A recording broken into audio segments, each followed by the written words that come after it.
Zero in. Very good. Thank you. Good evening. Welcome to everybody. As always, I'm blessed to have good friends that are here with me tonight in person, along with great friends, you at home, good friends that are also taking the time, clicking on our church Facebook page and getting on with us live. So thank you so much for being a part of our service tonight. Let's go back to Acts chapter 25, and we're going to pick up now with verse 10. So once again, Acts 25, picking up with verse 10, and let's open up now our time with the word of prayer. Gracious, loving Heavenly Father, again, thank you. Thank you for the blessing of coming together wherever we are, one with each other, with you. Also, thank you for the blessing, the gift of your Son, our Lord and Savior, Jesus. The blessing of the Holy Spirit.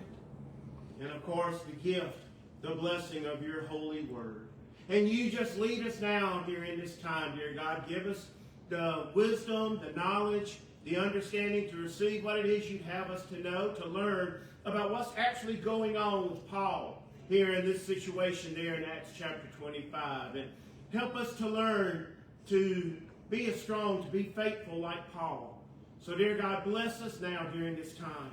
Lead us and guide us as we give ourselves to you. Ask this in your holy name. Amen.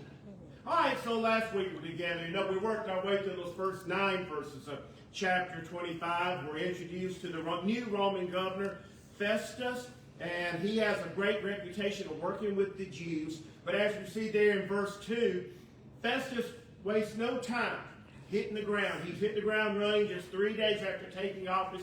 He's there in Jerusalem. And we talked about the 2 groups that he meets with. First off, he meets with the group we expect him to meet with. The high priest, chief priest, the leading priest, or what we're saying is the religious leaders of the city. We expect that. But it's the second group. It's a brand new group never talked about before. He meets with those political, economic leaders, mainly the leading businessmen of the city. And this is, like I said, something that's never happened before. But we talked about that it's believed, that the Jews set this up this way. Because both of these committees together, both these groups together, they actually represent their complete Jewish way of life. And what they want Festus to see, they want him to see Paul as a threat to their way of life, making Paul become a terrorist in the eyes of Festus, a terrorist who's seeking to destroy them as a people. And as we saw, the 2 groups, they waste no time asking Festus, bring Paul back to Jerusalem so he can stand trial in our Jewish court. But of course, that was a lie. The only reason they want him brought from Caesarea back down to Jerusalem is so that they could murder him. They could attack him and murder him, which was now a plan put together by the Jewish leaders themselves. No longer those Jewish assassins. I'll get it out right in a minute. Then we learn in verses 4 and 5 that Festus tells them no. Now remember this. He will not bring Paul down to Jerusalem, said anyone with authority can come back to Caesarea with him. And after the charges are brought against Paul there in verse 8, Paul then offered up 3 points for his defense. The first 2, not broken law against the Jews or against the temple. Once again, typical response, letting him know he hasn't broken any kind of Roman law. But you remember we talked about the third point that surprises us, should stand out to us, how he states that he has not committed any kind of offense or crime against the emperor, against Caesar himself. And we talked about why should that stand out? Well, this is the only crime that Paul addresses at any point with all this. It's always been about, I've done nothing to the Jews. This is the only time where he addresses a crime against Rome itself. The sedition, charge of sedition that Tertullus, the lawyer, brought up back in Acts 24, verse 5. The most serious of the charges. And if you remember, I asked you to remember this. We're going to talk about it a little bit later on as we get deeper into our study tonight. And then we finish looking at verse 9. Festus wants to do the Jews a favor. So he asked Paul if he would like to go back to Jerusalem. And we asked the question, what happened between verse 3 and verse 9 that causes Festus to now want to do the Jews this favor when originally he didn't? And we talked about the different possibilities and everything. But then we concluded our time and we talked about what we can learn from this. And it's simply the fact it's a warning about the danger of anger and hatred. How it can take control of you. It can get you to a point that you lose control yourself. Even to the point where you're willing to murder somebody. And remember, as Jesus told us, if you even have thoughts like that against somebody, in the eyes and in the heart of God, it's the same thing that's actually doing it. You're not even supposed to have thoughts like this. It goes against God himself. So we concluded all that together. So now what we're going to do is we're going to pick up with verse 10. All right? And read 10 through 12. Now, as I pointed out, once again, verse 9, this is where he's asked Paul if he'd like to go to Jerusalem. He's wishing to do him a favor. And so now, here is Paul's response to what Festus just asked him. So Paul said, I am appealing to the emperor's tribunal. And by the way, I know all of you got something different here. Don't worry, we're going to talk about it, okay? Just go along with my New Revised Standard at the moment. Paul said, I am appealing to the emperor's tribunal. This is where I should be tried. I have done no wrong to the Jews, as you very well know. Now, if I am in the wrong and have committed something for which I deserve to die, I'm not trying to escape death. But if there is nothing to their charges against me, no one can turn me over to them.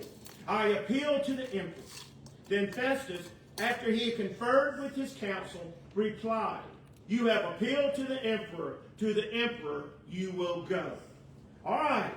So now, here we get to see what I'm going to describe as another side of Paul. At this point, I believe we're going to see another side of Paul that we have not seen up to this point in the book of Acts.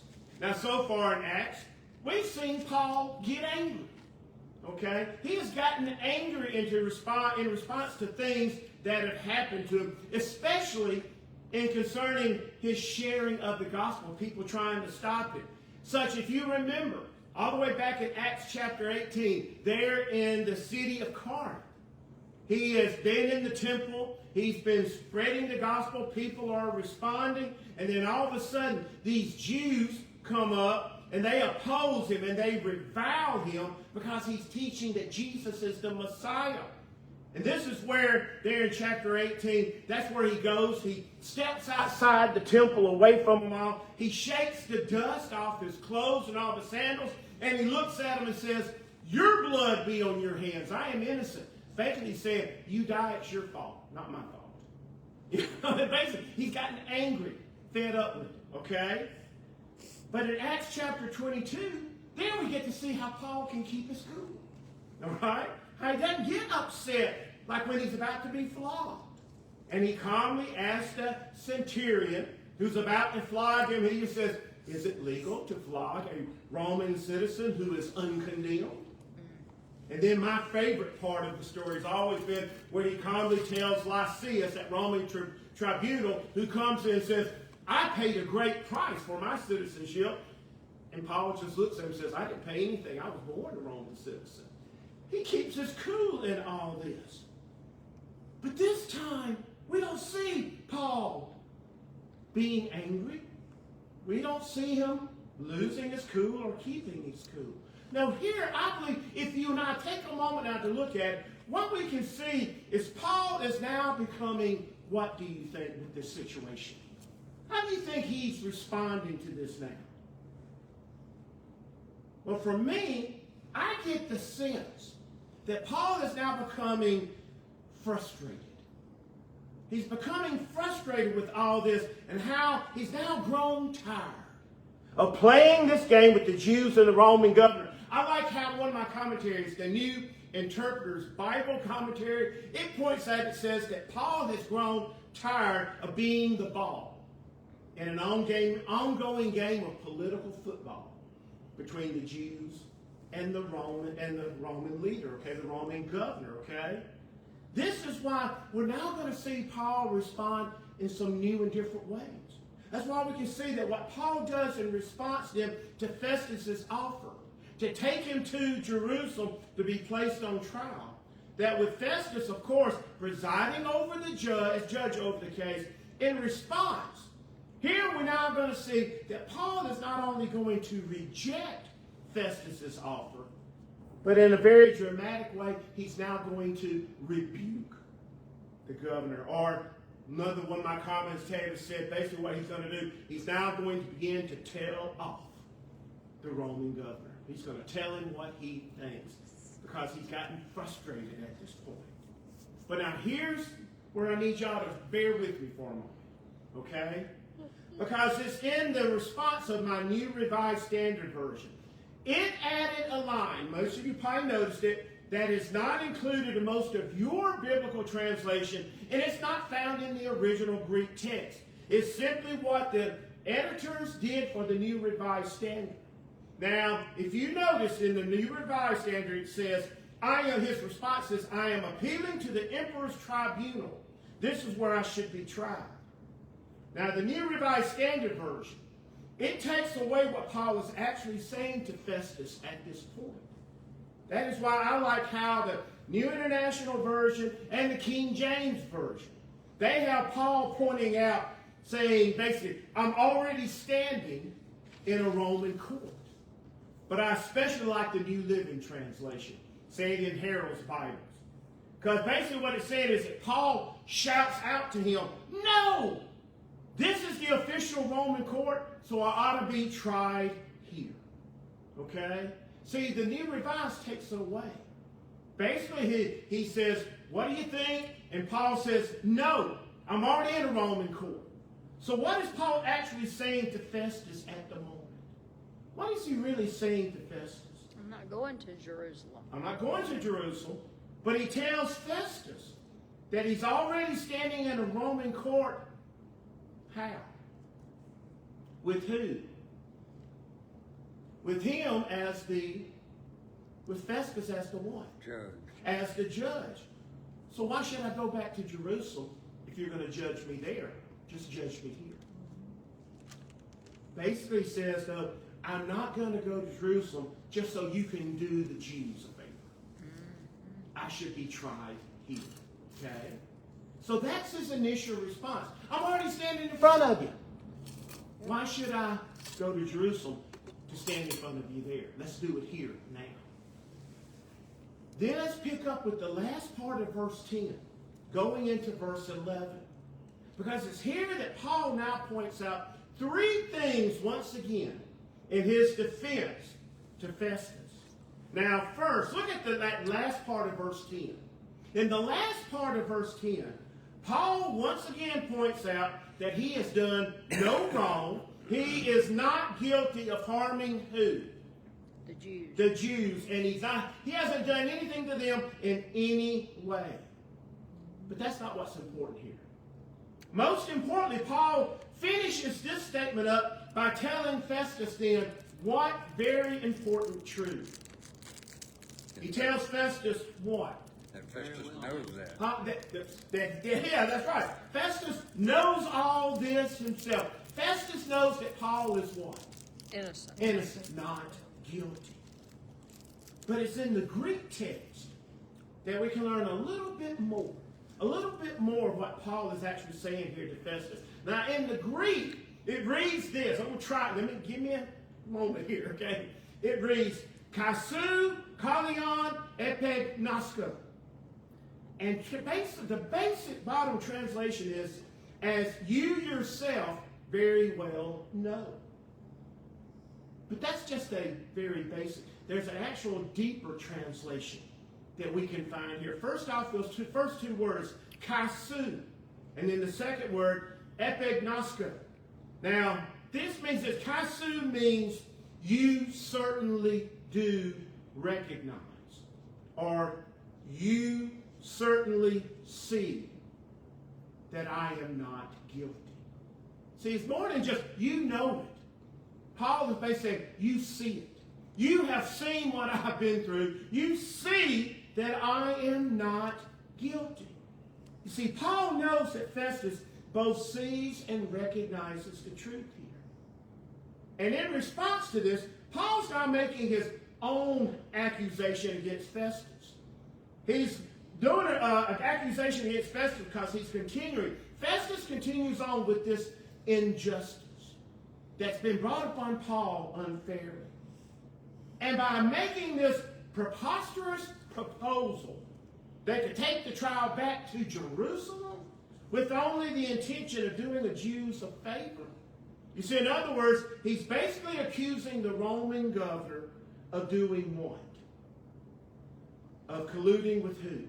The Jews. The Jews are colluding with Paul's enemies. Which makes Festus then what kind of judge? Unfair. Unfair, unreliable, and most importantly, a what kind of judge? Partial. Huh? Partial. Well, not partial. I go, but I'm looking for the word dishonest. Paul's not holding anything back, y'all. Y'all got to realize, he's not holding, when you read this is not just some easy little thing. When he's saying all this, what he's saying to Festus, that you're unreliable, but you're also a dishonest judge. You see, I believe the thing is this, Paul's had enough. But most importantly, Paul has nothing to want. To lose. He's got nothing to lose here. He's been patient. He's been doing it, putting up this for over 2 years. What's he got left to lose? So he has had his fill with all this. So that's the first way he approaches Festus. Secondly, look at verse 11. Paul now says what to Festus? What basic thing does he say here? First off, that if he's done something, anything that deserves the death penalty, then what? I don't refuse to die. I won't refuse to die. I accepted the death penalty. But if he has done nothing that deserves the death penalty, then he tells Festus what? No one has the right to turn me over to these men to kill me. Festus has no right to turn him over to the Jews. Now let's go to the Greek. What does Paul really say? You see, in the Greek, Luke records Paul using the word charizomai. Charizomai means this. It means to turn over or to hand over an innocent man to his enemies. So what he's saying to Festus is, you have no right. You have no right to turn me over to my enemy so I can just be a gift that can help you gain some kind of political favor with the Jews. If I've done something wrong, then give me the death penalty. But if I haven't, quit trying to use me as a pawn. Quit trying to use me as a way to just gain your own political favor here. And then as we see, we move into the last part of verse 11. And it's here that Paul now does what? What does he do in the last part of verse 11 then? Appeal to Caesar. All right, very good. Paul now makes his appeal to stand on trial before the emperor. Some of you have Caesar himself, okay? And in doing that, Paul then completely throws the governor's proposal back where? Right back in his face. Just throws it right back into his face. I don't want you to be judge. I'm now going to let Caesar be my judge. Now, what you got to understand is this. Now, it is the lawful right of every Roman citizen to request to be tried before the emperor, Caesar. Because at this time, he is seen as what they describe, he's supposed to be the people's ultimate representative, okay? And as the people's ultimate representative, that the emperor's job was to make sure that all Roman citizens, not like a governor who's only responsible for the Roman citizens in their province, he's responsible to make sure all Roman citizens, that they're protected against potential abuses of power and punishment. Which unfortunately, as the years go by, the Caesars, as they gain more power, they become less of the people's representative and more like dictators, seeking to hold power over the people themselves, even controlling, see, the Roman Senate. Back then, they had these Roman senators that were supposed to also have veto power over Caesar. But they were even gaining control over the Roman Senate. And here's the thing. See, it's believed that the emperor that Paul's making this appeal to is actually Nero. And what do we know about Nero from our history books? He's the one that when that Rome was burning, we talked about Rome, he fiddled, that's not it.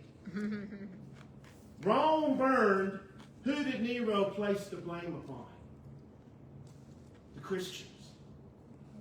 He blamed the Christians for Rome burning, which was one of the catalysts that is starting the persecution against the Christians, them being brought to fight the gladiators and the lions and things like that, being brought into the arena to be killed. So the thing is, they don't always end up being that way, but that's the way it was supposed to have been. Now, the appeal before Caesar, now it always took two basic forms. And I need you to remember this because I'm going to ask you a question about it in a moment. There's two basic forms. First off, there is provogatio, which was the right to appeal a verdict before Caesar prior to being sentenced. Okay? If you've been declared guilty, before you had your sentencing, you could appeal to Caesar. Okay? There's also the appellatio. Appellate, that's where we get our word appellate. The appellatio, which was the request to superior officials for protection concerning a verdict that came about due to an improper court proceeding. Okay? Now, it's from this appeal to the emperor that we actually now can discover three more things that are going on at this point. First off, we need to go back and look at the two basic forms of appeal to the emperor that I just told you about. And did you happen to notice, what do these two appeals share in common? There's one specific point that they all share in common, that both can only come about after a what has been reached? Verdict. A verdict. A verdict has been reached. Okay, in the case of Paul, what's missing? Verdict. A verdict. There, after 2 years, no verdict has yet been reached. And because there was no verdict concerning Paul's case, his appeal could have then been what? Turned down. It could have been turned away because there had been no verdict. Which can also reveal to us once again why Paul has now become so frustrated with all this and is wanting to move on here at this point. So first off, you're supposed to have a verdict. Paul had even received a verdict after all this time. Another reason to be frustrated, I don't blame him. Sure. But the second thing we learn is this, that to make his appeal to stand before Caesar, this is the reason why I asked you to remember what from last week. Now, do you remember from last week, look at verse 8, how Paul, for the first and only time, states what? What's the only time that he makes a statement concerning what? He has not done what? There in verse 8. Offended Caesar in any way. All right, he has not committed an offense or a crime against who? The emperor, or against Caesar himself. Now, I told you I remember this, okay? And I told you that this was the only charge against Paul that was what? This is the only charge against Paul that's what? It's the only charge against him that deals with what? Roman law. Roman law. You got it. The only one that deals with Roman law. Remember, everything so far has been about Jewish law. But from this, so all of a sudden, he opens up. I haven't broken any Jewish laws. I haven't broken any laws against the temple. And then, out of the blue, never been talked about, all of a sudden he just says, oh, and by the way, I haven't even committed a crime against the emperor, against Caesar.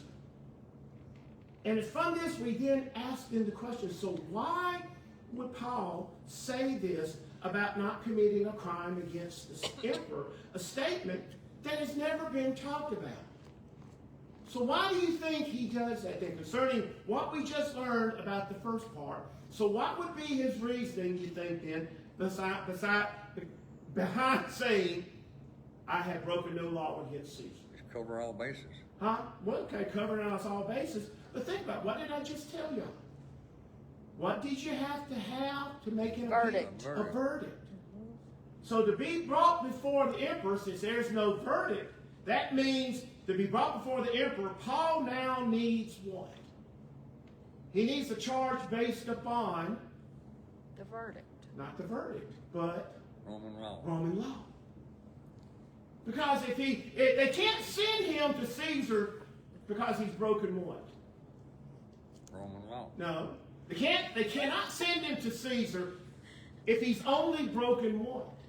Jewish law. Jewish law. Thank you, Mr. Robert. If he's only broken Jewish law. He uses up here with that. The emperor would have rejected this appeal. I don't want anything to do with that.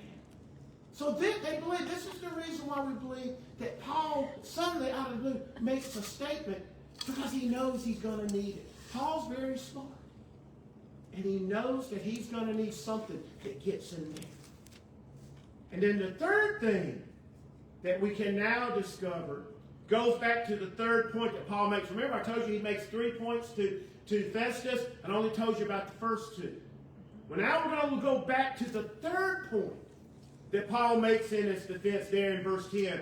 He points out already, there in verse 10, where he points out that he is already where he needs to be. Standing where?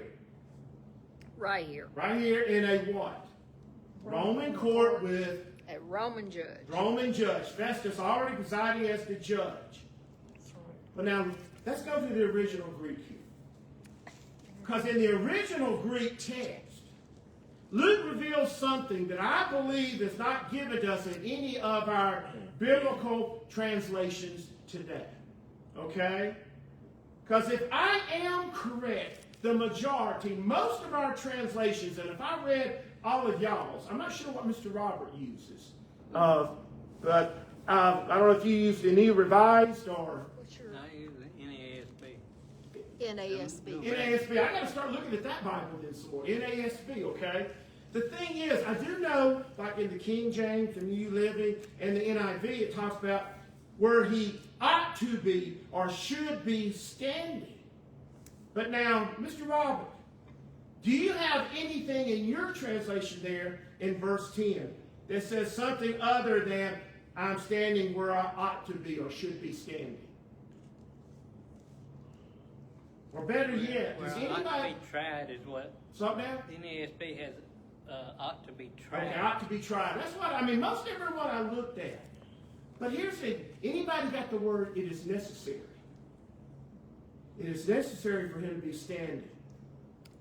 Well, see, in the original Greek text, what Luke records Paul saying is this. I'm just going to tell you the interpretation. Paul says in the Greek text, I have stood where it is necessary for me to be judged. Now, in the Greek, for that word necessary, Paul uses what should already be a very familiar word to us. It's a word that we talked about that Luke has already used 2 other times before now, this being the 3rd time. See, in the Greek, the word that he uses here is that D-E-I, die, or day. Sometimes it can be day. If you remember that word D-E-I, day or die, it means what? That it means that it is divinely necessary. You remember? Remember that now? That it's divinely necessary for him to be standing there. And when Paul or Luke uses this word, it means what? That it is something that for something to be divinely necessary, or just divinely, means that it is a part, that what's happening is a part of what? God's plan. Part of God's plan. Amen. So in reality, what happened the moment that Paul announced, I appeal to the emperor, I appeal to Caesar, Paul just put into motion God's plan that Jesus tells him back in chapter 23, verse 11. Flip back to 23:11 with me. See, in 23:11, Paul's gone through all that first trial, and that night, in verse 11, that night the Lord stood near him and said, keep up your courage, For just as you have testified for me in Jerusalem, so you must bear witness also in Rome. You see, this is the second time that word day is used. That it was divinely necessary for Paul to go to Rome. All Paul did, the moment he says, I appeal to Caesar, he simply was putting God's plan in motion. And more importantly, he was doing what? He was making himself a part of God's plan. And for us today, what can we now learn from Paul? From what he's gone through? Yes, Paul gets angry at times. There are times when he loses his cool, and I believe now it's just finally frustration. He's frustrated with it all. But see, no matter what happens in the events that are going on around us, as Christians, we are all called to be a part of what? God's plan. We're called to be a part of the divinely necessary plan that God not only calls us to be a part of, but more importantly, remember the call placed upon us to be divinely necessary for God is to be a complete part of God's plan. See, Paul, the truth is what we have been talking about the whole time, that Paul could have easily been what? Set free. He had proven himself time after time after time that he was innocent. The only thing, some will tell you that there's because Felix and Festus were just crooked governors, trying to use him as as that commentary says, as a football in that political football game. He could have been, and if Paul had pushed the issue, he probably most likely he could have gotten himself off. But Paul allowed this to happen because once again, he knew it was part of God's plan. He knew this is where he had to go. And he knows that the only way he can do it, officially do it, because to go do this means he will now stand in front of who exactly? He's going to stand in front of who now?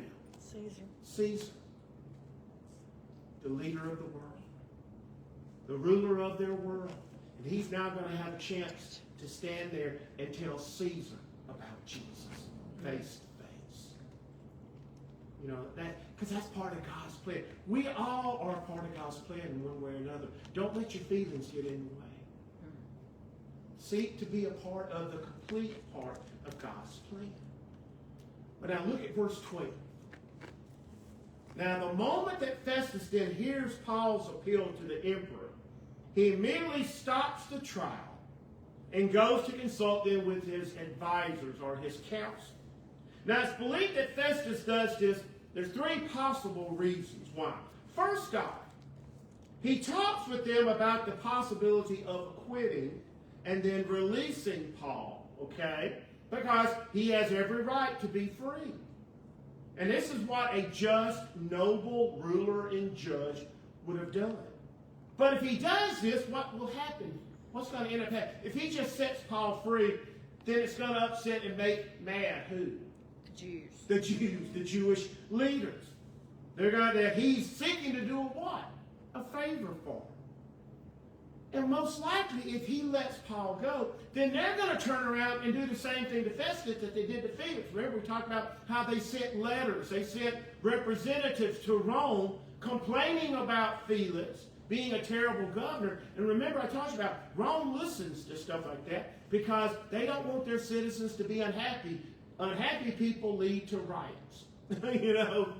So they're going to listen. And if he's not doing the job correctly, they're going to move out. Well, it could ruin your political career. So that would make them mad.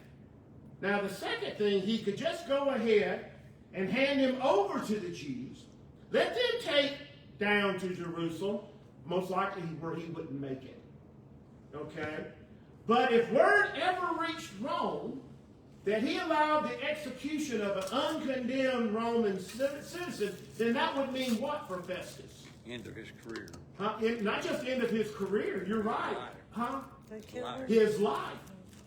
They're gonna execute him for allowing that to happen.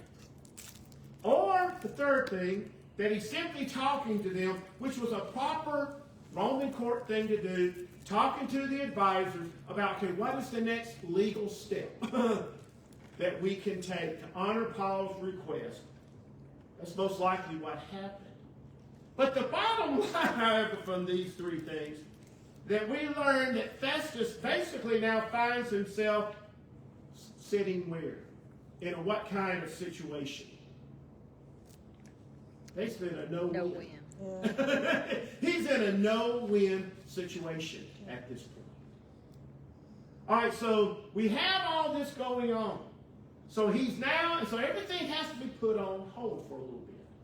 So now what I want to do is move to the next thing that happens. And looking at verses 13 through 22. But instead of reading the whole thing at one time, I want to read one verse at a time. Okay? So join me just one verse. So first off, let's read verse 13. After several days had passed, King Agrippa and Bernice arrived at Caesarea to welcome Festus. Now, this was something very typical. We see King Agrippa and Bernice. Now, King Agrippa he's actually King Agrippa II, who is the son of the King Agrippa, who's responsible for the death of the disciple James back in Acts chapter 12, and who was then going to have Peter executed because it made the people happy. But remember, the angel sets Peter free. It was his father, King Agrippa, that did all that. And this Bernice that's with him, that's actually his sister. And what they're doing was very typical. I mean, even though, see, King Agrippa is appointed by the Roman government to be over an area that is within Festus's province. Okay, he's over to Israel and Jerusalem and things like that. The province is that way. He is still a king appointed by Rome, so he answers to Festus. So it was common to go and welcome the new guy there to the job and everything. And he brings Bernice with him, which I could go into a lot of things about King Agrippa II and Bernice, such as the rumor of an incestuous relationship that was going on between them. There's a lot of things going on with them. The bottom line is they're not the two best Jews in the bunch, okay? They were half brothers. Okay, well, they could have been, it could have been. I just saw that they were brother and sister, that they were doing this, all right? Now, let's look at verses 14 to 21 and how we can now discover exactly what kind of man Festus is. So join me there, first part of verse 14, where we read here. Since they were staying there several days, Festus laid Paul's case before the king, saying, there is a man here who was left in prison by Felix. Okay? Now there in verse 14, right off the bat, Festus is doing what? When he says there is a man here who was left in prison by Felix, right off the bat, Festus has now done what? He's put all the what on Felix? Blame. All the blame. For everything that's been going on with Paul, he is just now, hey, it's not my fault. Felix left him there. I just inherited him. Pointing the finger. Like Sophie Cunningham, pointing the finger. So first off, he goes right with that. He puts the blame on somebody else, on Felix. So that's happening with Paul. All right? Now look at what Felix does. Join me in verse 15 and 16. He then picks up and he says, when I was in Jerusalem, the chief priest and the elders of the Jews informed me about him and asked for a sentence against him. I told him that it was not the custom of the Romans to hand over anyone before the accused had met the accusers face to face and had been given an opportunity to make a defense against the charge. All right. Felix just did what? First off, he points out what? That he never had what? Or better yet, he never admits. Let me put it like this. First thing is, he never admits to trying to do what? He never admits to, what's he been trying to do? We talked about it. What happened between verse 3 and verse 9? Well, Festus all of a sudden decides to do what? To do the Jews A favor. a favor.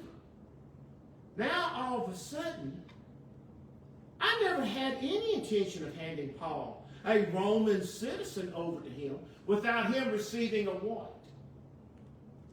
A proper Roman trial. Because a proper Roman trial has to have who? Remember? A judge. Not just a judge. The verdict? Huh? A verdict? Not just a verdict. I told him that it was not before the accused had met who? The accusers. The accusers. Oh. See, he said, I never said I wanted to do them a favor. I never told him I would bring him down to Jerusalem. I told him that he's got to have a proper Roman trial with those who are accusing him. He has to stand in front of them. So, first off, he's passing the buck. Secondly, he's not admitting to anything he's done wrong. Now look at verse 17 with me. So when they met here, I lost no time, but on the next day took my seat on the tribunal and ordered the man to be brought.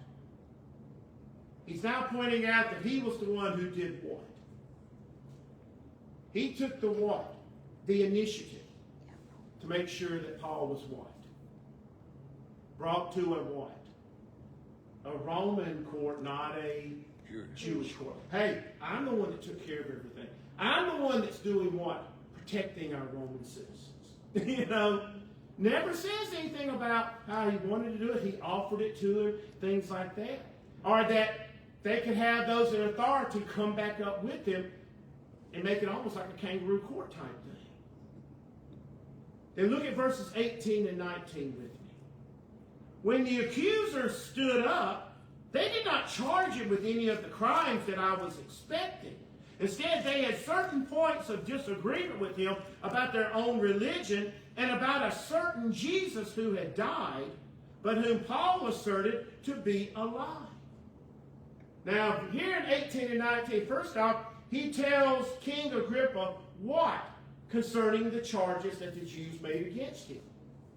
That basically he had no what? He had no idea that they were going to bring what? Accusation. These charges against him. But we know that's not true. Look back at verse 7. Look back at verse 7. What happened in verse 7 last week? The Jewish leaders gathered and made these serious. Yeah. Well, so these Jews gather around right there in front of Festus, and they make the same charges. They make the charges against Paul that they're now making to him. And Festus said, I didn't know what they were going to be doing. I had no idea. It sure surprised me. And what's the basic one? What is the basic charge they bring against Paul? That he's preaching what? Jesus. That Jesus rose from the dead. Now here's the thing. In verse 19, Festus uses one of two Greek words for religion. Now I don't know if you're like in mine, it says in verse 19, instead they had certain points of disagreement with them about their religion or concerning their religion. I don't know if y'all, I hope y'all got something like very similar to that. The thing is, the Greek word that he uses here is dia, sida, emoni. De, sida, emoni. And what it means is actually just means superstition. You see, Festus was trying to make it sound that the reason why he didn't understand these charges that's going on between the Jews and the Paul is because as far as he's concerned, it's nothing more than what? Superstitions. Superstitious nonsense. So that means he can't be blamed for what? For not knowing what's going on. He had no idea. It's superstitious stuff as far as I'm concerned. But he's heard it. It's on record. All these charges, he's heard them a number of times already. And then look at verse 20 with me. Since I was at a loss how to investigate these questions, I asked whether he wished to go to Jerusalem and be tried there on these charges. Once again, Festus makes it sound like he's only trying to do what here? He's trying to do Paul what? A favor. A favor, not the Jews. That he's really not trying to do the Jews a favor, as we know that he's actually. Yeah, I was just trying to help Paul out. So what we have just learned about the kind of man Festus is what? We've learned that he is a liar who's only what? Concerned for himself. Right. But most importantly, I was hoping Mr. Harrell would be here, because we also learned that truth is he's actually a great politician. He is a great politician because he's covering all of his bases. But most importantly, once again, we've seen the extent that hatred can bring upon a person. The next thing is what? He basically responds this way because he's what? He's afraid. What fear can do to us to make us lie and manipulate and try to make us look good. But, as we all know, all lies can come back to haunt you. But Festus does a great job of covering himself. But I believe he's doing it because he's afraid. He's afraid that he's going to get caught because he's actually in a no-win situation at this point. And how many times do we, the best thing we can always do is just tell the truth and trust in God. Trusting God to lead us through it, and He will do that. So here I want to now stop. We're going to stop here. But I got two questions that I want you to think about for next week. The first question is this. Why would a top-level Roman governor be concerned with what a Jewish king thinks? And secondly, why would a Roman governor seek the help of a Jew? So why does he care what the king thinks, the Jewish king thinks? Why would he seek help from a Jew? We're going to find the answer out to this as we get into next week. So thank you so much for being here with me tonight. You at home, thank you for being a part of our study. Come on back next week as we continue to work our way, seeing what Paul's going to, so that he can be a part of the divine necessity that God has placed upon him. God places upon us all. So until then, take care, God bless, and goodbye.